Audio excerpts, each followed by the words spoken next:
Welcome to Bay Focus. Thank you for joining me this week. And once again, we are coming to you to bring you some information on some of the very creative things that are happening here in Central Florida to get the gospel out, how God is using people in different ways. And today we're very delighted and very honored to have Daniel Bernard and his family here. And those of you that are longtime watchers of Bay Focus, you do know that he is the president of Somebody Cares Tampa Bay, and they do all kinds of outreaches.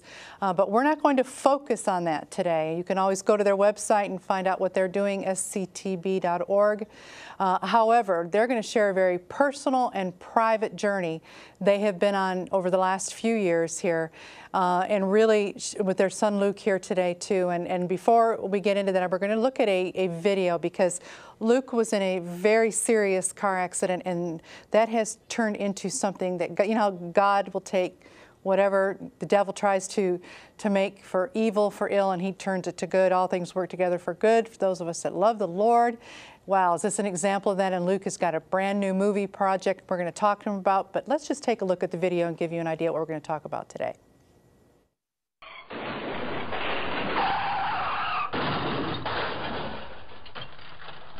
On March 9th of 2013, I was in a near-fatal car accident in Los Angeles. They rushed me to the hospital where I had an emergency surgery to save my life. They took a 4x5-inch piece of my skull to remove 2 blood clots and allow the damaged brain to swell. I also had 2 broken vertebrae in my neck and back and suffered brain trauma. I was alone in the hospital for nearly 3 days fighting for my life. I was in Houston airport when I got the call, hey, it's bad, you need to get there right away. And we just prayed, Satan, you can't have my son. Jesus, don't let Satan take our son. We believe there's no way that our son was destined to die at 25. Doctors gave us very little hope. We began to mobilize everybody to pray for total recovery. We were told that Luke had a break in his neck and in his back, and we were concerned about that. But we saw him moving his legs and his arms so much, we asked them to take more x-rays. And when we did, they kept coming back saying, he's stable, he's stable. Well, to us, we said, he's healed. We were told by the doctors that it would take a year for Luke to have a surgery to replace his skull. So we had taken him to a neurosurgeon to evaluate him and have a checkup. And when we were there, he looked at him and he said, he's ready. This what was supposed to take a year happened in 2 months after he'd come home to rehab and after he'd come from the hospital. And little by little, step by step, Luke passed every critical stage necessary to live. Hey guys, I'm Luke. It's been quite the experience. I see the pictures of me and it's hard for me to believe that that's actually me. I'm so grateful to be alive. I'm thankful to God for healing me and giving me a miracle both physically and spiritually. Now, as a result of the brain trauma, I suffer from insomnia. But one night I fell into a deep sleep and I had a dream. And I woke up, I told my family about my dream and thought I was supposed to start writing a script. And my dad told me, don't leave it to memory, start writing it now. That's probably really good to tell someone who has brain trauma. So I wrote it, and it's the favorite. And it's inspired by events that took place in my accident. My own physical and spiritual transformation is revealed between 2 brothers. It's a story about family dynamics and how people will have different perceptions, and oftentimes those perceptions aren't right. It's about love, loss, forgiveness, healed relationships, and ultimately that we're all God's favorite. Now, if you look on the page, you'll see a list of the experienced filmmakers that have been assembled together. And just like God put me back together, He's putting this film together. And the next step in this miracle is you. We need you in order to raise the $1.3 million to produce this dream I had from God into a film. And thank you for hearing my story. Well, I know that you were touched by that video, and God is doing something amazing in the lives of our guests today. And I want to introduce them to you. Luke Bernard, who you just saw on the video, is right to my left. And Luke, we're so honored to have you here today. And then also Kathy, his mom, Kathy Bernard, and Dad, Daniel Bernard. Again, all connected with Somebody Cares Tampa Bay, so many of you would recognize them. But Luke, this is the first time we've had you on. Yes. You know, I have to say, we prayed for you on this show. We actually took a moment and prayed for you. To see you walking and around is an amazing thing on what God did. Now, you went through this accident. To just give us an update on what your journey was, because there was just months and months of therapy and what the brain trauma that you experienced. Yeah, it's been quite the journey. I was in the hospital for a month, then I went to another hospital rehab for another month. Then I came home for some more out of hospital rehab kind of stuff, and it was miraculous me leaving for more rehab, because even the doctors and nurses were like, "There goes the miracle." Yeah. Even they said it themselves. Yeah. With the broken vertebrae that was on the video, they did multiple x-rays, moving my body in different angles, and it kept on coming back stable, stable, stable. Like, what does that mean? They're like, we can't find any fractures. Like, so people have been praying and can't find breaks, and there were breaks, so he's healed. Because they were talking about getting a surgery for a bar in my neck and back, or to be in the brace for at least 6 months. And also, there was a posted sign, "Do not turn patient, critical spine injury." So it was known that I was broken, and then I was healed. So that's why everyone was like, "This is a miracle." Well, so I was checking the website during all that. You guys were doing regular updates, and just to see the progression on what got. I mean, this was Kathy, as a mom. You get the call. You guys get the call. I think Daniel, you guys just can jump in anytime here too. You rushed out. This was in California. What's that like? Well, I was in Houston, and so he was already in the hospital. They removed that skull. To save his life, to allow the swelling and so forth. All that took place, and we were never notified. Didn't notify the police or the hospital, and it was his employer who said, "This isn't like Luke. He's not showed up or called for 2 days, and one of our top employees, and being out in LA, I know he needed the money." So I said, "No, that's not like Luke at all." And so we began just a frantic search. Where's Luke?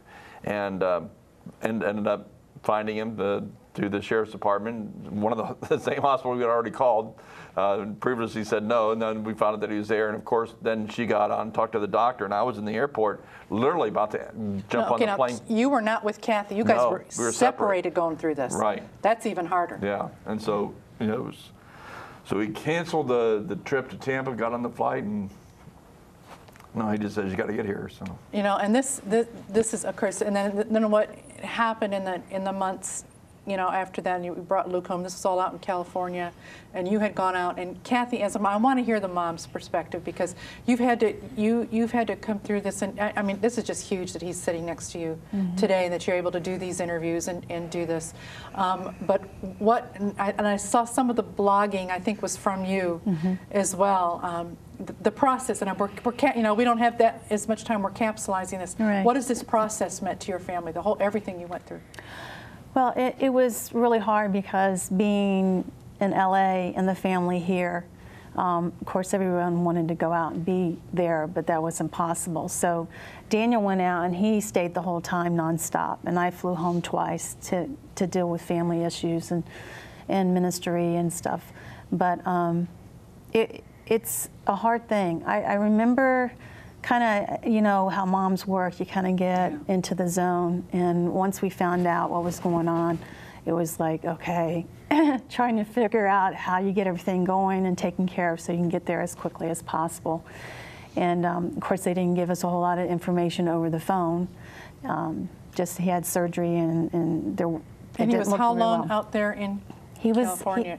Before they could move him even? You could. 2 months. It was 2 months. Yeah. Yeah, which is very short compared to the injuries he had. He was in ICU for about a month, yeah. and then rehab for a month, and then they allowed us to bring him home. Okay, and this now has been what is the totality of from when the accident happened, how long right now? I know we've probably covered some of this in the video, but how long ago now? It was March 9th of 2013. Yeah, so it's just a little bit over a year. Yeah. So it's pretty new, and the reason behind most of the rehab was for brain trauma that I sustained, and most people don't know about brain trauma, but brain trauma, you have memory loss, and you go through rehab to basically relearn everything in life again, how to put your shoes on, how to dress, how to write, how to speak, pretty much everything again.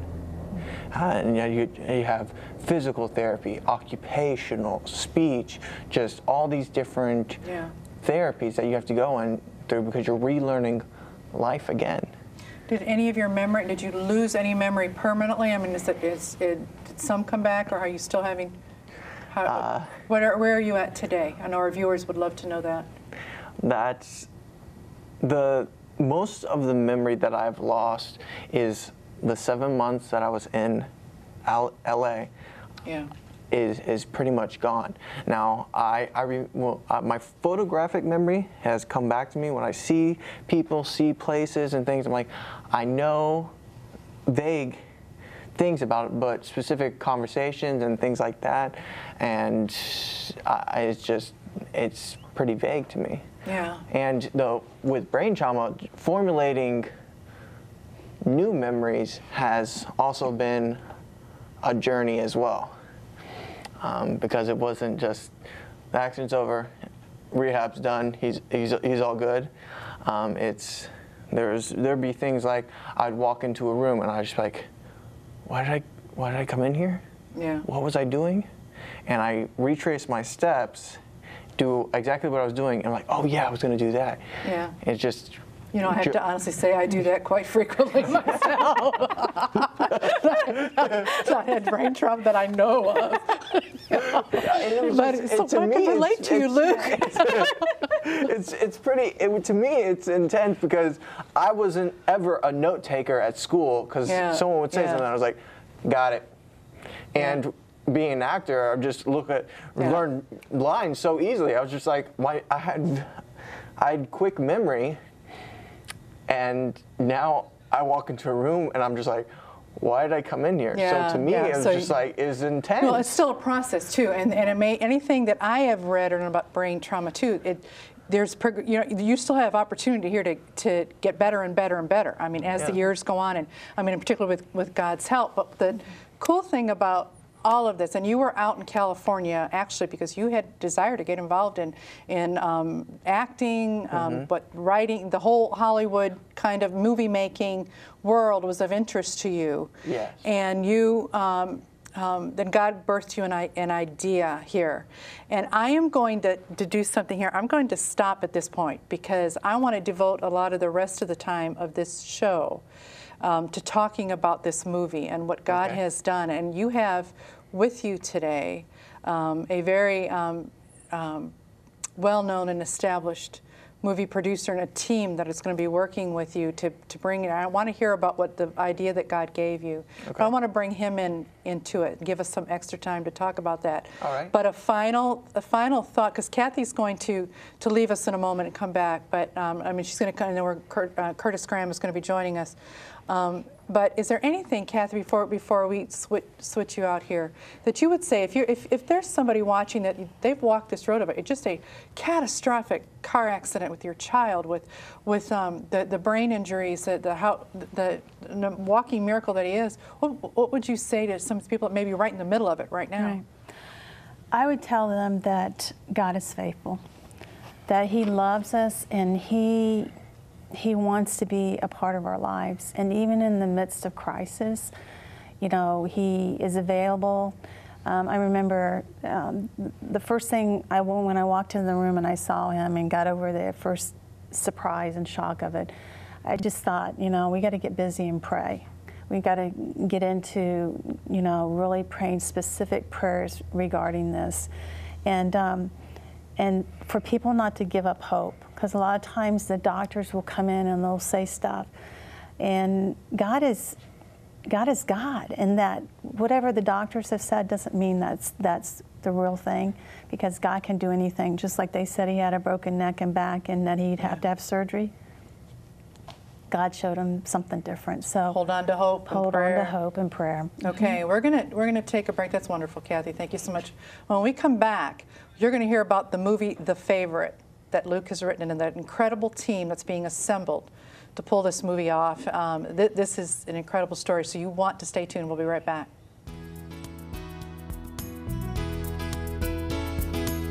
To find out how you can help support the movie The Favorite, please visit the website at www.thefavoritemovie.com.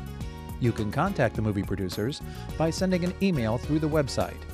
Additional information on The Favorite can also be found on Facebook, Twitter, and YouTube.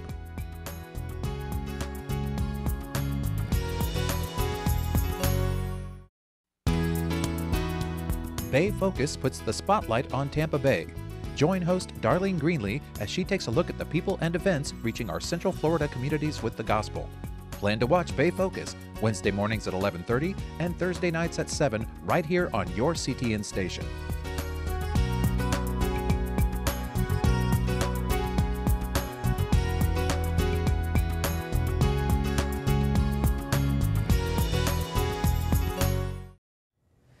We're back and we're talking with Luke Bernard, and what a story. If you've just tuned in, Luke has an amazing story where he had a catastrophic, horrific car accident, been through a year of God's actual healing, and through a lot of different ways. He's a walking miracle, traumatic brain injury, and had been through rehabilitation and different various injuries that we talked about earlier in the show. But right now, Luke, you again, that you went to California. Mm-hmm. You went out there because you wanted to be an actor, wanted to work in movies, and you all of a sudden you have this accident. You're now back home. You're going through rehabilitation, and you get an idea. Tell us about how your experience turned into a movie script. Okay, so what happened is, because of the accident and brain trauma, I suffered from insomnia. And so I didn't know that, and I would just toss and turn trying to sleep. And one night I fell into a deep sleep, didn't wake up at all throughout the entire night, and I had this very vivid dream. And I woke up and I started telling everyone in my family. I was like, I had a dream, and I just tell the dream, and I'm like, I think I'm supposed to write a script. I think I'm supposed to, and I just thought just falling asleep throughout the whole night was a miracle itself. So I was like, I feel like there's a purpose and I'm supposed to write a script. And I went to Cornerstone Church to share my testimony about what God did for me, and this gentleman came up to me and he's like, I feel like you should write a book or a script. I feel like God's telling me that you should do that. And I'm just like, what? Okay. And one thing that my dad said is like, start writing it now, don't leave it to memory, which is good to tell someone with brain trauma. So I wrote it, and it's surprising because I've never been a writer. I've always had ideas, but that's just what they were, ideas. And in the same year, I was relearning how to write. And in 6 months, I typed a full-length feature film script that is about 100 pages. Oh, it's just crazy. That's just, okay, I'm going to, because if I have it, which I'm trying to see if I have it, I did not bring my glasses, but I want to read this real quick, this description of it, because we're going to run out of time. Oh, okay. And I have so much I want to cover yet. But this is what they say when they give the description of the movie. The script is about Luke Bernard's physical and spiritual transformation, told through the story of two brothers. And the movie focuses on the family dynamics and how people have different perceptions. And then now I'm going to, at this point, again, I feel like I'm just going to run out of time, so let me do this. The favorite of the story of one distanced and agitated son hurt by what he perceives as favoritism given to his younger brother, who then vents his anger through fighting. The result is that he injures the very people he loves the most, and it's a story of love, forgiveness, lost, healed relationships, and ultimately the realization we are all God's favorite. I absolutely love that. And that all given to you, laying there in a dream. Yeah. All right, I'm going to switch. If we have more time, I'm going to come back to you. But let me switch to Curtis Graham, because Daniel and Curtis met in really a supernatural way too in this whole project. But Curtis, you are started and been involved in as a director, producer, and advertising, everything. But you have Gray House Films production company is yours. And you've done some very big projects nationally, things that people would recognize, if you want to give a few of that. But what struck you? Tell us a little bit about some of the things you've done, and then how and why you felt compelled to get involved in this. Well, some of my past films have been The Glass Window. There's a film out now, The Investigator. I just finished a film in Nigeria. I just got back the other day. We did a true story about that. But you know, I'm attracted to true stories. I really am. I've always been that way. I used to love reading autobiographies when I was a kid, you know, just to find out. But you know, 20 years ago, I felt a need. I wanted to do films for the Lord. I was going to the American Film Institute, and I got all these accolades for filmmaking and everything. And the Lord told me to go to Florida and sit there for a while, you know. So I did that, and I guess it was the right time. I had a vision about doing films, faith-based films, and what better way of illustrating God's love except through a true story? Because people can accept a true story. Yeah. They can accept that. I mean, you make a drama and you write it, and it's a just written out thing, you know, and you talk about God. Well, that's one thing, but to see it through the eyes of someone who's experienced it is always more powerful for me. Yeah, it really is. And it's and you're the director on this project. Yes, I am. Yes. And there are teams that, you know, Luke and Daniel are producing, and you have some other people involved with the music, with different things. But to have your caliber on here to do this, I think is an amazing thing. And Daniel, this was a mutual contact. You guys both knew somebody, literally amazing thing how you even connected. Right. It was an extra that was actually on the movie Investigator, but she was also an intercessor. And we had our first time to pray about the movie over at her house, and she was there, and she said, hey, you know, maybe you should get in contact with some of the other people who were from the Investigator. And so we did, and I ended up calling one individual who had played a big part in making the Investigator happen. And Curtis just happened to be sitting right next to him, and he goes, "Well, I got a really good director if you want to." And believe it or not, like we have Dale Oliver, who co-produced the song "Jesus Take the Wheel" with Carrie Underwood, and produced a song for hit song for Casting Crowns. He's going to be doing this sound. So, and we didn't know any of these people, you know, 6 months ago, and God just brought all these people together. It's been incredible. This is just like, because the story itself is literally, it's not like autobiographical of the accident. It's literally a story that God just gave you while you were sidelined by the accident, right? So it, almost like God took this time where you were completely had to sit there and hear his voice, like it was just you and him, and he used that. Am I reading that right? That's I mean, right. it's not like, it's not a film sitting here saying, okay, now I was driving on the road and then I had an accident. It's literally the story of these two brothers that God takes and turns around. All right, how can people get involved in this? Because you are at a time, too, where you are trying to get financial backing, right, or fundraising. Our viewers can, there's a method to get involved. Whoever wants to tell that. Well, there's one way is that we're doing a social media funding, and on our you can go to the facebook.com/the favorite social media and join our social media team, and we'll be asking people through a period of time, you know, to actually come on and help us. And to give 5, 10, whatever the Lord would lay on your heart to help us produce this film.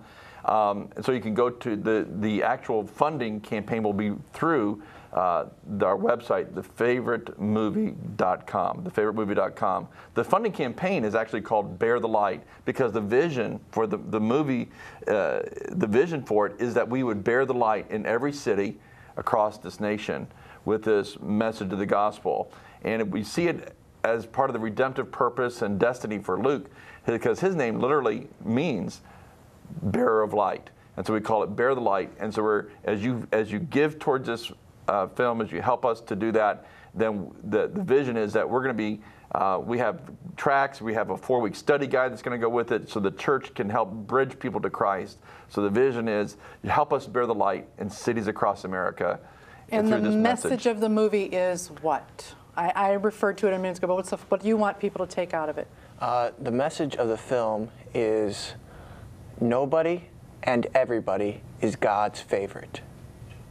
I love and that. Favoritism is all throughout the Bible when you read Cain and Abel and Jacob, Esau, yeah. it's all through, you know, even Jesus' with disciples, the disciples, right? when they're asking, we want to sit on your right and left hand, Yeah. and different things like that. It's just favoritism is just all in the Bible. Yeah, that people want it.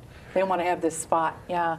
And Curtis, too, and a final thought, because then we're going to have to close out the show, but when you're working on a project like this, what in the faith-based, what an environment now. Do you feel like from when you started in this industry? Oh, there was I would tell people at school, oh yeah, I want to do faith-based films. They say, well, what's that? You know, what's a faith-based film?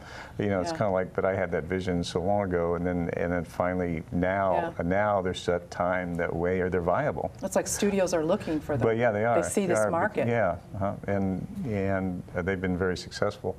A lot of them have, but for me, you know, the premise of this film is so important because family dynamics shape us so much. Oh yeah.